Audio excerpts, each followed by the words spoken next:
Let's start with this plain fact. Every country in the world has debt.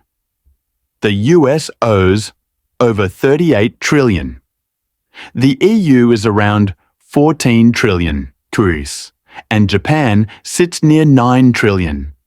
If you're wondering, okay, but who exactly are all these countries indebted to? You're in the right place. That's precisely our question. This is Monetary Atlas. Money, power, and history intersect here. And here's the crucial part. Debt isn't just a weight on our backs. It's the foundation of the contemporary system. Wars, crises, ups and downs, all of them move within an invisible IOU order. Go far enough back, and a complex answer emerges. The world is actually indebted to itself. But that doesn't mean gains are shared equally. We'll come back to that. Let's rewind a little. How did this system form? Long before credit cards and online transfers, in 1694, while England and France were at war, England's gold was on the brink of running out. As a remedy, the king borrowed from merchants, promising interest guaranteed by future taxes in return. To coordinate this, the Bank of England was formally established. The state spent money it didn't possess. Merchants gained a tradable government promise, the bond. The model spread. France adopted it, the Netherlands strengthened it further, and the US financed its sovereignty and expansion this way. In short, to borrow became to govern. The era of empires fighting for land ended. The era of empires growing through interest began. The battlefield became the balance sheet.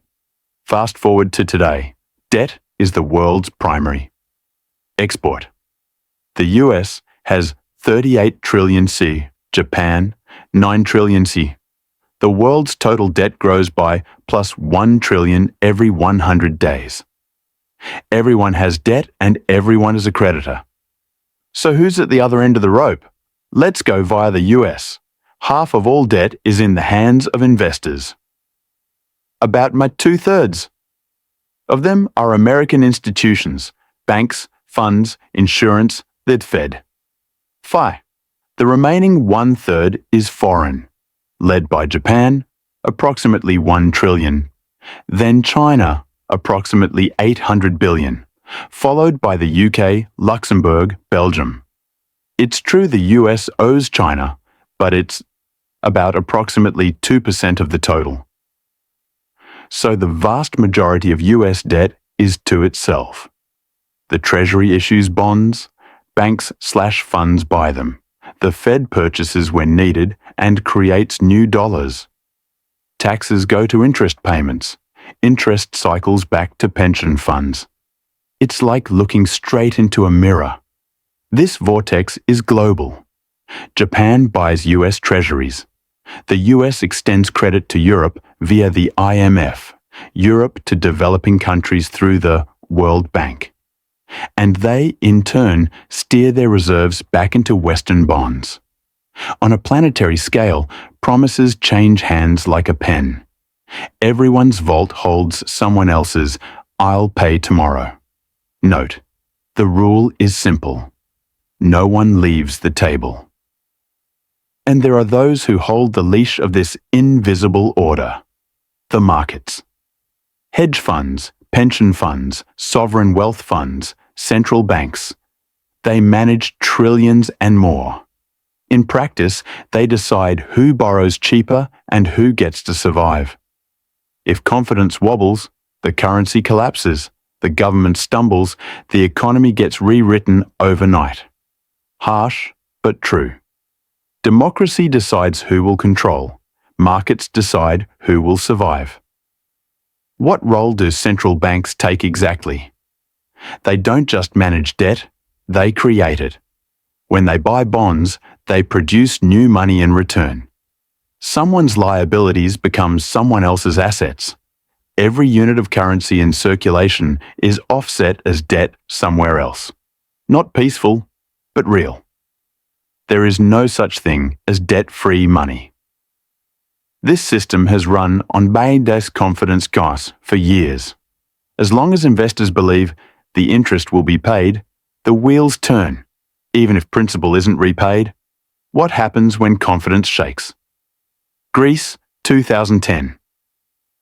Unpayable debt triggers panic and interest rates surge sharply. The ECB and IMF step in, but the cost of austerity falls on the public. Argentina.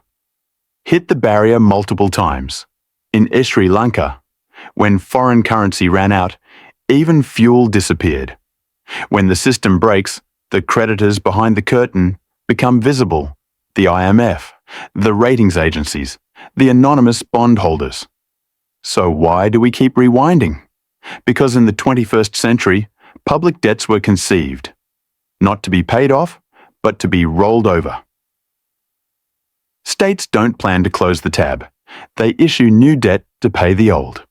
Its name, refinancing. The product, interest, the rent of orderliness.